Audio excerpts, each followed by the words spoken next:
வணக்கம் ஜெயக்குமார், கூடுதல் விவரங்களை வழங்கலாம். வணக்கம் அருண். மக்களை காப்போம், தமிழகத்தை மீட்போம் புரட்சி தமிழருடைய எழுச்சி பயணத்தில் திருப்பூர் மாநகர மாவட்டம் காங்கேயம் சட்டமன்ற தொகுதி அந்த பகுதியில் இருக்கக்கூடிய பேருந்து நிலையம் அருகே திரண்டிருக்கக்கூடிய பல்லாயிரக்கணக்கான மக்களுடைய கூட்டத்தை தான் நாம் தற்போது பார்த்துக் கொண்டிருக்கிறோம். ஏறக்குறைய 1 கிலோமீட்டருக்கு அப்பால் நமது வாகனம் வந்து கொண்டிருக்கிறது. சாலையினுடைய 2 மருகிலும் இந்த பகுதியில் இருக்கக்கூடிய ஏராளமான பெண்கள் முளைப்பாறைகளை ஒரு புறமும் ஒருபுறம் மலர்களினுடைய இதழ்களை வைத்தும் அனைத்திந்திய அண்ணா திராவிட முன்னேற்ற கழகத்துடைய பொதுச்செயலாளர் வாகனத்தின் மீது தூவி உற்சாகமாக வரவேற்றுக் கொண்டிருக்கிறனர். அனைத்திந்திய அண்ணா திராவிட முன்னேற்ற கழகம் 2026 ஆட்சி அமைக்க வேண்டும், வெற்றி பெற வேண்டும் என்கிற பதாதைகளோடு எழுச்சியான ஒரு வரவேற்பை இந்த சட்டமன்ற தொகுதியிலே இங்கு இருக்கக்கூடிய பல்லாயிரக்கணக்கான பொதுமக்கள் திரண்டு அலைகடல் என இந்த உற்சாக வரவேற்பை அளித்துக் கொண்டிருக்கிறார்கள். பல்வேறு கலை நிகழ்ச்சிகள், தாரை தப்பட்டை, சண்டம் மேளம் முழங்க இந்த உற்சாக வரவேற்பு அளிக்கப்பட்டு வருகிறது. காங்கேயம் சட்டமன்ற தொகுதியே தற்போது விழாக்கோலம் கொண்டிருக்கிறது. அனைத்திந்திய அண்ணா திராவிட முன்னேற்ற கழக ஆட்சியிலே இந்த பகுதியில் இருக்கக்கூடிய மக்களுக்கு தேங்காய் குறிப்பாக அதிகமான ஒரு விளைச்சல் இருக்கிறது.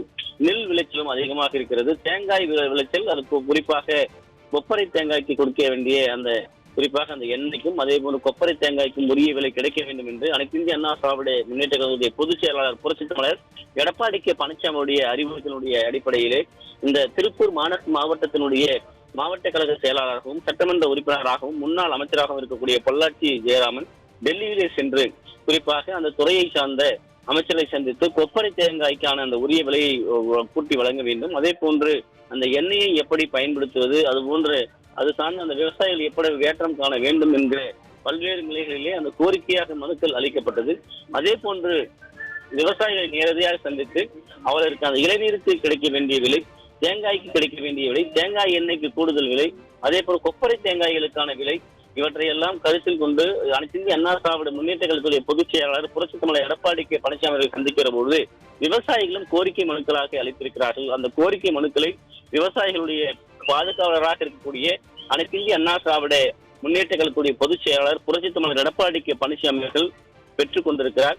2026 ஆட்சி அமைக்கிற போது தென்னை விவசாயிகளுக்கான அந்த முழு குறைகள் நிவர்த்தி செய்யப்படும். குறிப்பாக அந்த தேங்காயில இருந்து பிரிக்கக்கூடிய அந்த நார், அதன் மூலமாக தயாரிக்கப்படக்கூடிய கயிறு, அதே போன்று அந்த தேங்காய் நாரிலே இருந்து பெறக்கூடிய அந்த உரம், இவற்றையெல்லாம் மிகப்பெரிய அளவிலே ஏற்றுமதி செய்கிற அளவிலே அந்த நிலை இருக்கிறது. அதற்றை எப்படியெல்லாம் விரிவுபடுத்துவது, அது சார்ந்த அந்த விவசாயிகளுக்கு எப்படி அரசு உதவுவது போன்ற பல்வேறு நிலைகளிலே அதை விரிவாக எடுத்து பேசியிருந்தார்கள். அதே போன்று விவசாயிகளும் அது குறித்து வலியுறுத்தியிருந்தார்கள்.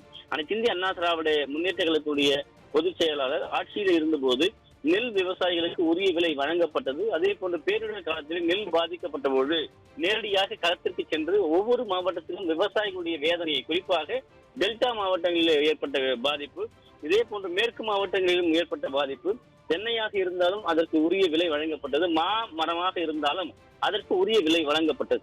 அதே போன்று நெல் பாதிப்படைந்திருந்தாலும் அந்த நெல் பயிருக்கான அந்த 1 ஏக்கருக்கு எவ்வளவு ஏக்கருக்கு வழங்கப்பட வேண்டும் என்பதை ஆய்வறிக்கை மூலமாக அதிகாரிகளை அனுப்பி ஆய்வு செய்து அதனுடைய அடிப்படையிலே அந்த விவசாயிகளுடைய துயரை துடைக்கக்கூடிய ஒரு இயக்கமாக ஆட்சியாக அனைத்திந்திய அண்ணா திராவிட முன்னேற்ற கழகத்துடைய பொற்கால ஆட்சி அமைந்திருந்தது என்பதை விவசாயிகள் நன்றியோடு தெரிவிக்கிறார்கள். அந்த கூட்டத்தினுடைய பேர் அலைதான் இன்றைக்கு இந்த காங்கேயம் சட்டமன்ற தொகுதியே தற்போது மக்கள் வெள்ளத்தால் மிகப்பெரிய அளவில் எழுச்சியான ஒரு வரவேற்பை அளித்துக் கொண்டிருக்கிறார்கள்.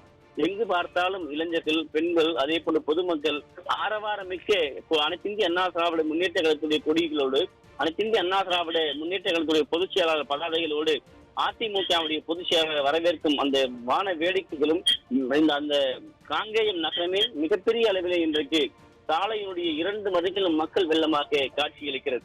அனைத்திந்திய அண்ணா திராவிட முன்னேற்ற கழக ஆட்சியிலே, அதாவது கழகத்துடைய காவலராக இருந்து 4.5 ஆண்டுகள் எப்படி மக்களுக்காக மிகப்பெரிய ஒரு நல்லாட்சி செய்திருக்கிறார் அனைத்திந்திய அண்ணா திராவிட முன்னேற்ற கழகத்துடைய பொதுச் செயலாளர்.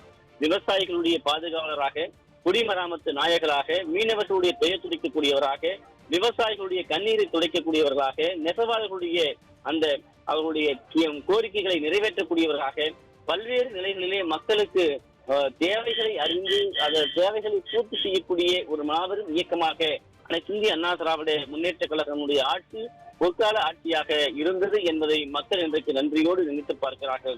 அந்த நன்றியினுடைய வெளிப்பாடுதான் இந்த எழுச்சியான வரவேற்பு என்பதை தற்போது திருப்பூர் மாவட்டத்தில் இருக்கக்கூடிய காங்கேயம் சட்டமன்ற தொகுதியை மக்கள் வெள்ளத்திலே அலைமோதி கொண்டிருக்கிறது.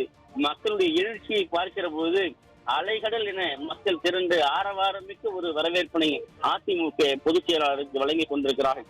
இன்று அவர் மூன்றாவது சட்டமன்ற தொகுதியில எழுச்சி உரையாற்ற இருந்து கொண்டிருக்கிறார்.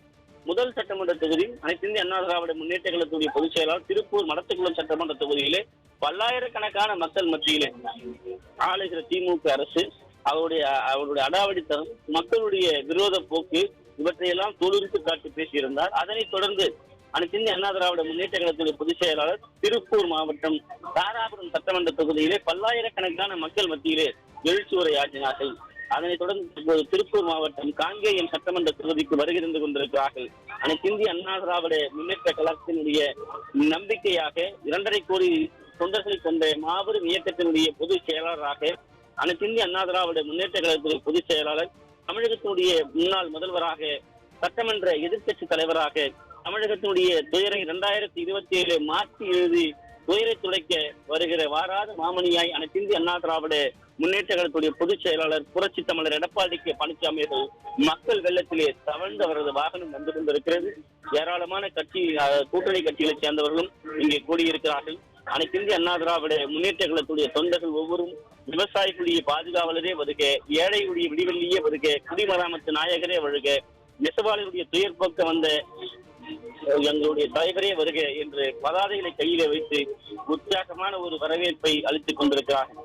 அதாவது சட்டமொழி என்பது அனைத்து இந்திய அண்ணா திராவிட முன்னேற்ற கழக ஆட்சியில எப்படி இருந்ததென்றால், காந்தி கண்ட கனவு போல நள்ளிரவு 12 மணிக்கு கூட ஒரு பெண் வேலைக்கு சென்று நம்பிக்கையோடு பாதுகாப்போடு வீடு திரும்ப முடியும். அப்படித்தான் அனைத்து இந்திய அண்ணா திராவிட முன்னேற்ற கழகத்தினுடைய ஆட்சி பாதுகாப்பு பெண்களுக்கு இருந்தது. ஆனால் இன்றைக்கு திமுக ஆட்சியிலே ஒரு பெண் பகலிலே வீடு சென்று திரும்ப முடியாத நிலை இருக்கிறது. 4 பேர் சேர்ந்து ஒரு பெண்ணை கூட்டு பாலியல் வன்கொடுமை செய்வதும், வெளியிலே செல்லக்கூடிய ஒரு சிறுமிக்கு கூட பாதுகாப்பு இல்லாத ஒரு சூழ்நிலையில் பாலியல் வன்கொடுமைக்கு ஆளாக்கப்படுவதும், 3 வயதிலிருந்து 80 வயது வரை பெண்களுக்கு பாதுகாப்பு அற்ற ஒரு சூழ்நிலையிலே இன்றைக்கு தமிழகம் மிகப்பெரிய சிக்கலிலே சிக்கிக் கொண்டிருக்கிறது. பெண்களுக்கு பாதுகாப்பற்ற தமிழகமாக இன்றைக்கு இருந்து கொண்டிருக்கிறது. இப்பள்ளியில் படிக்கக்கூடிய மாணவியாக இருக்கட்டும், பல்கலைக்கழகத்திலே படிக்கக்கூடிய மாணவிகளாக இருக்கட்டும், தமிழகத்திலே வேலைக்கு செல்லக்கூடிய பெண்களாக இருக்கட்டும், வீட்டிலே இருக்கக்கூடிய பெண்களாக இருக்கட்டும், வீட்டிலே தனித்து இருக்கக்கூடிய வயதான மூதாட்டிகளாக இருக்கட்டும், நகைக்காக, பணத்துக்காக, போதையுடைய பாலியல் வன்புணர்வு வெறியாட்டத்திற்காக அவர்கள் ஆளாக்கப்படுவதும் அட்டூழியத்துடைய உச்சமாக இன்றைக்கு இது அரங்கேறி கொண்டிருக்கிறது. இரும்பு கரம் கொண்டு காவல்துறை அடக்க வேண்டும் என்பதுதான் இவருடைய எதிர்பார்ப்பாக இருக்கிறது. அதனுடைய எழுச்சியைத்தான் இன்றைக்கு அனைத்து இந்திய அண்ணா திராவிட முன்னேற்ற கழகத்துடைய பொதுச் செயலாளருடைய எழுச்சி பயணத்தை மேற்கொள்கிற பொழுது வாகனம் செல்ல முடியாத அளவிற்கு மக்கள் கூட்டமாக, எங்கு பார்த்தாலும் மனித தலைகளாக மக்கள் வெள்ளத்திலே அனைத்து இந்திய அண்ணா திராவிட முன்னேற்ற கழகத்துடைய பொதுச் செயலாளர் புரட்சி தமிழர் எடப்பாடி கே பழனிசாமி வந்து கொண்டிருக்கிறார். அவர் எழுச்சி உரை ஆற்றக்கூடிய அந்த காட்சிகளை தற்போது பார்க்கலாம்.